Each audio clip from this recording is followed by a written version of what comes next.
মধ্যপ্রাচ্যে যুদ্ধবিরতির খবরে তেল পাম্পগুলোতে কমছে না গ্রাহকদের দীর্ঘ লাইন। ভোগান্তি বেড়েই চলেছে। তেলের জন্য লম্বা সময় প্রতীক্ষায় স্থবির হয়ে পড়ছে গ্রাহকদের স্বাভাবিক জনজীবন।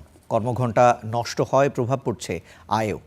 সংকটের নেপথ্যে অব্যবস্থাপনাকে দায়ী করে দ্রুত সমাধানের দাবি জানিয়েছেন তেলের ক্রেতারা। বুধবার সপ্তাহের অন্যতম কর্মব্যস্ত দিন। রাজধানীর সড়কে অফিসগামী মানুষের তীব্র চাপ। সেই গতি থমকে দাঁড়িয়েছে ফিলিং স্টেশনের দীর্ঘ লাইনে। ভোগান্তি এমন পর্যায়ে পৌঁছেছে যে ব্যক্তিগত গাড়ির প্রয়োজনীয় জ্বালানিটুকু সংগ্রহ করতে অফিস কিংবা শিক্ষা প্রতিষ্ঠান থেকে ছুটি নিতে হচ্ছে গ্রাহকদের। কর্মঘণ্টা নষ্ট করে পাম্পে পড়ে থাকা এখন নিত্যদিনের নিয়তি।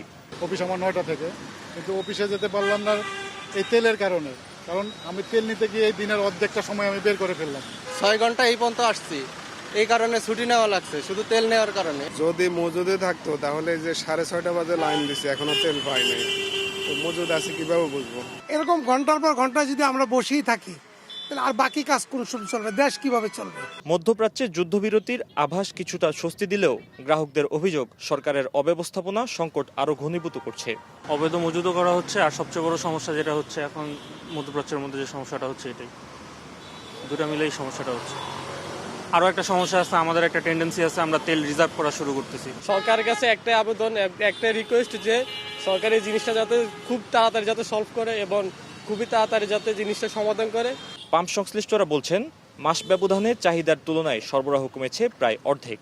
না, সবাইকে ওইভাবে আমরা মেকআপ করে দিতে পারতেছি না, কারণ এখন মানুষের চাহিদাটা বেশি। আগে 30-40 হাজার আনলেও আমাদের একদিন চলতো, পরের দিন আবার থাকতো কিছুটা, বাট আমাদের ওই দিনেরটা দিনে শেষ হচ্ছে। সকালে দেয় 13.5 অক্টেন, বিকেলে 4.5 ডিজেল। আমার প্রতিদিন এর দিতে আছে।